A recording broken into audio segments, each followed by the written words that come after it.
Yusuf, you cannot escape me! I will not yield! Yusuf and his accursed dreams! He dares to think he will rule over us? Hola, Joseph, my son.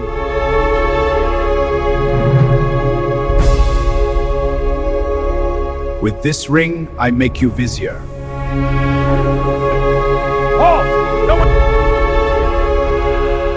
I am Yusuf, your brother, whom you sold into Egypt. Fear not.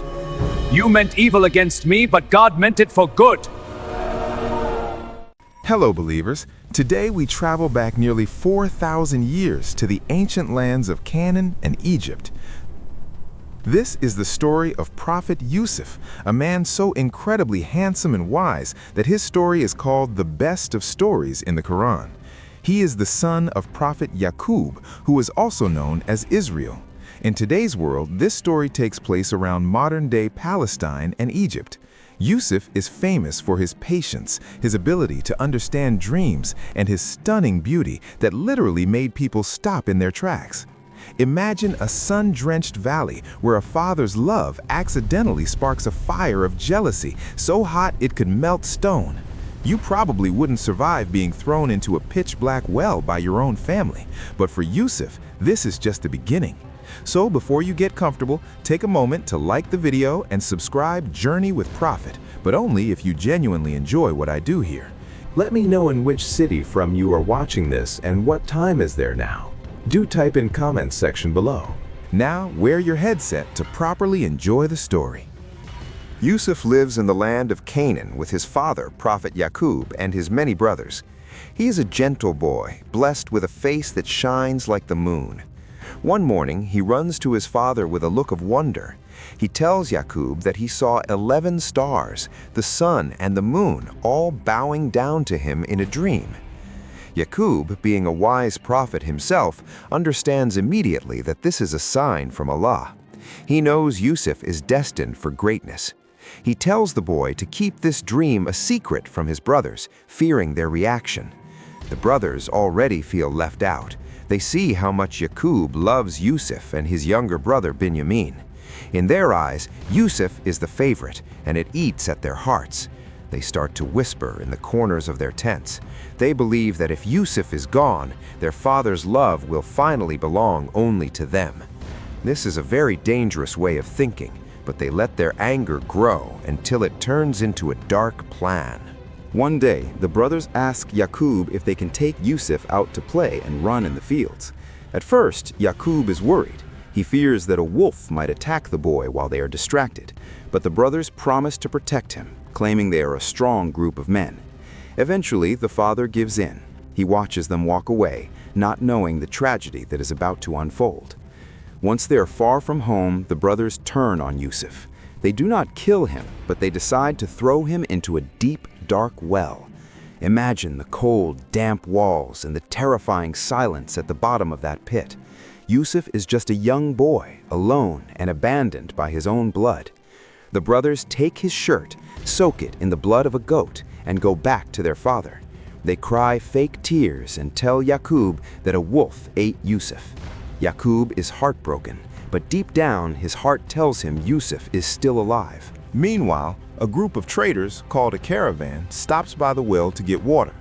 In ancient times, a caravan was a large group of people traveling together for safety, often carrying goods like silk or spices to sell in distant lands.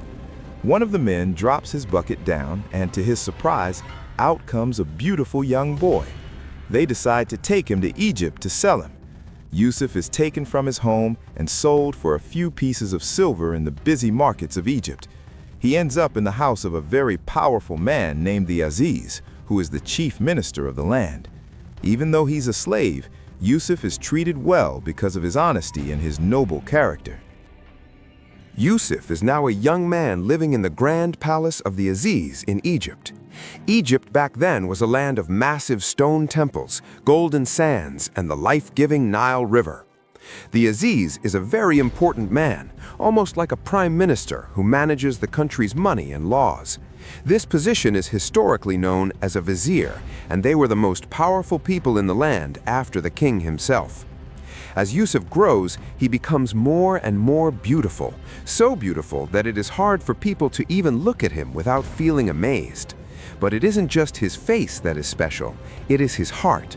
He is honest, hardworking, and he never complains about being a slave. The Aziz sees this and puts Yusuf in charge of his whole household. He trusts him with everything.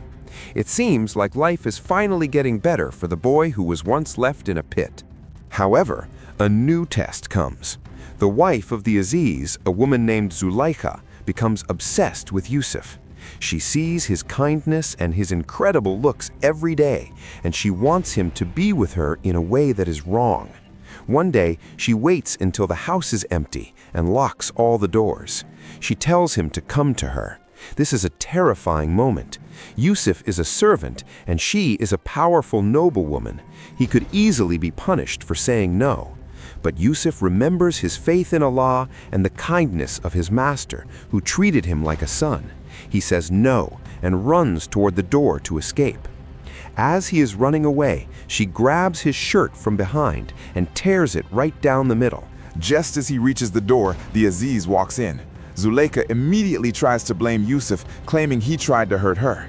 But a wise person in the house points out something very simple.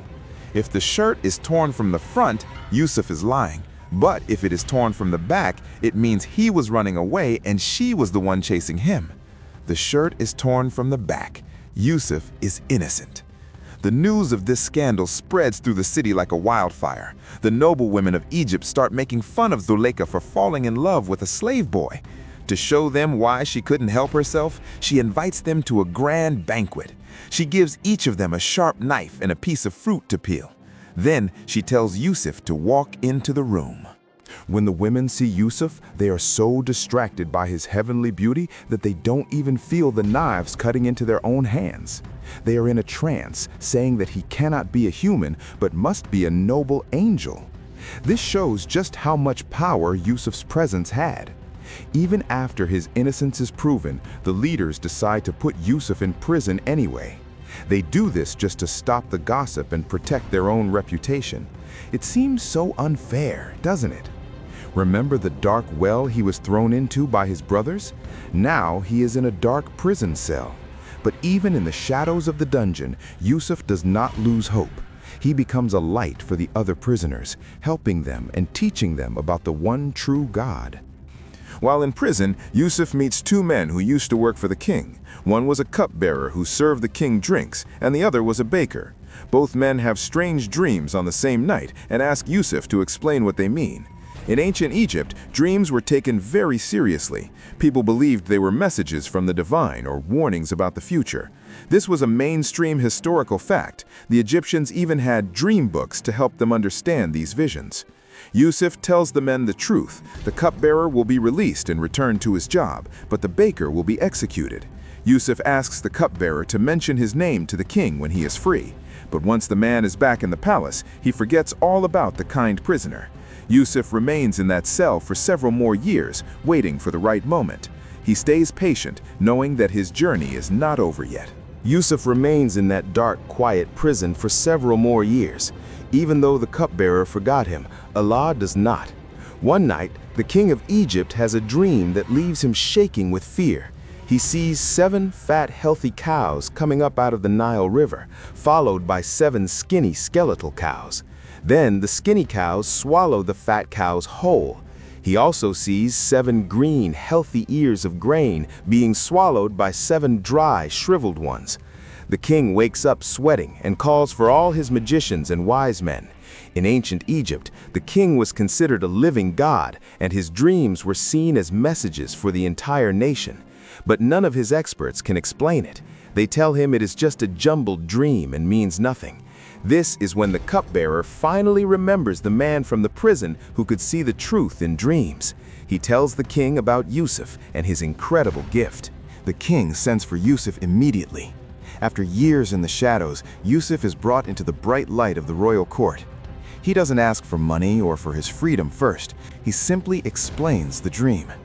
He tells the king that there will be 7 years of amazing harvests with plenty of food for everyone. But after those 7 years, there will be 7 years of terrible famine. A famine is a long period where there is almost no rain and the ground becomes so hard and dry that no food can grow. In Egypt, this happened whenever the Nile River didn't flood its banks properly. Yusuf tells the king that the famine will be so bad it will make people forget the good years.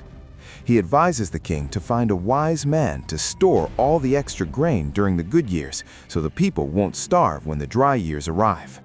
The king is so impressed by Yusuf's wisdom and honesty that he decides Yusuf is the only man for the job. He takes off his own signet ring and puts it on Yusuf's finger. He gives him fine clothes and a gold chain. Yusuf, the boy who was once thrown into a well and sold as a slave, is now the treasurer of all Egypt.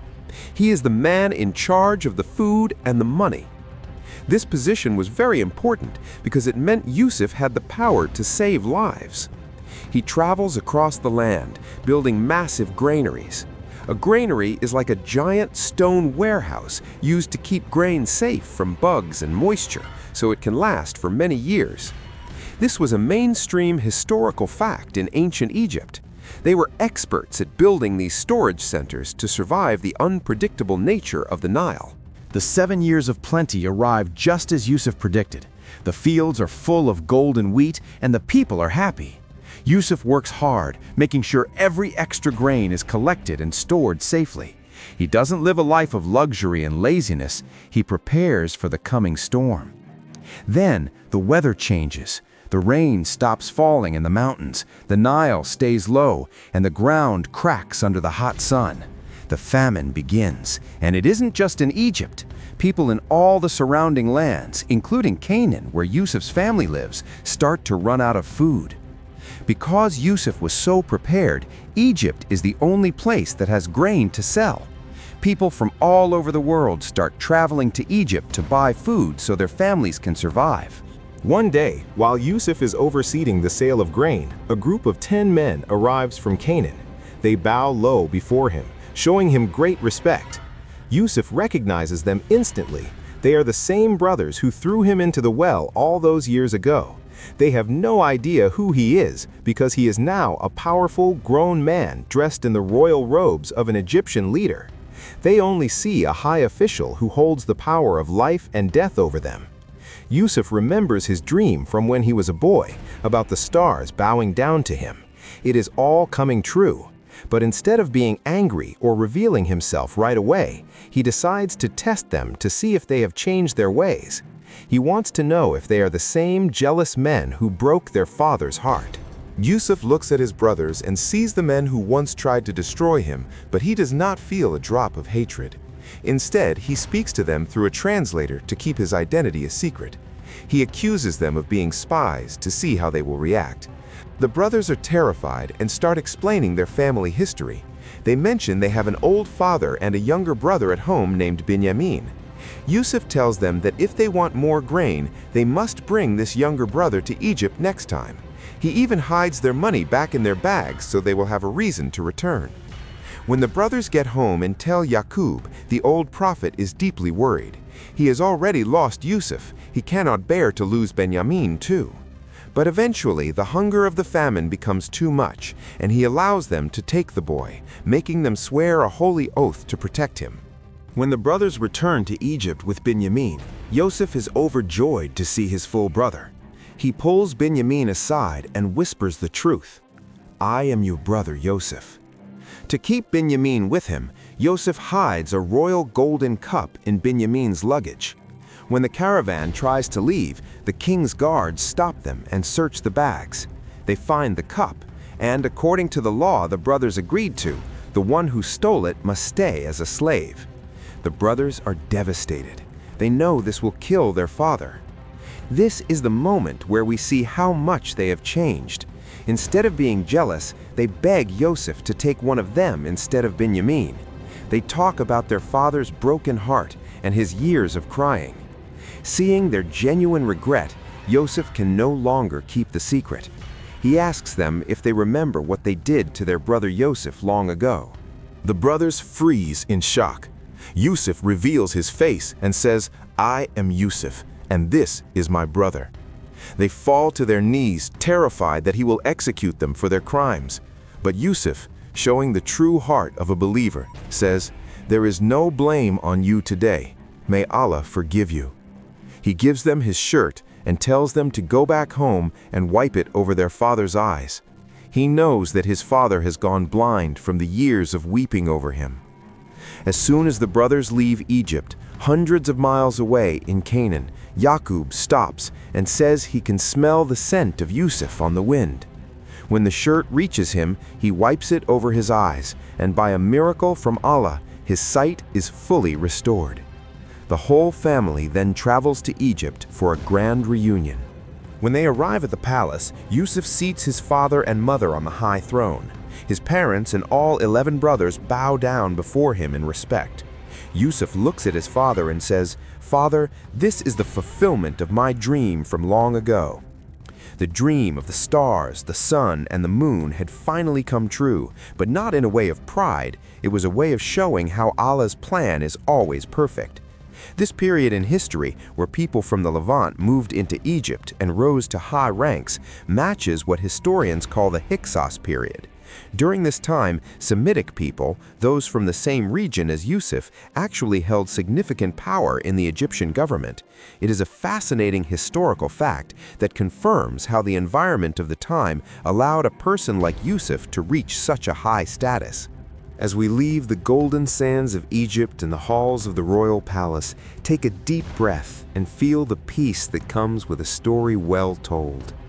The sun is setting over the Nile, casting long, soft shadows across the ancient stone monuments. Think of the patience Yusuf had during those long years in the well and the prison, and how it all led to a beautiful ending. Let your heart feel light, knowing that even the darkest pits can lead to the highest thrones. The world is quiet now. The desert winds have calmed, and the stars are beginning to twinkle just like the ones in Yusuf's dream.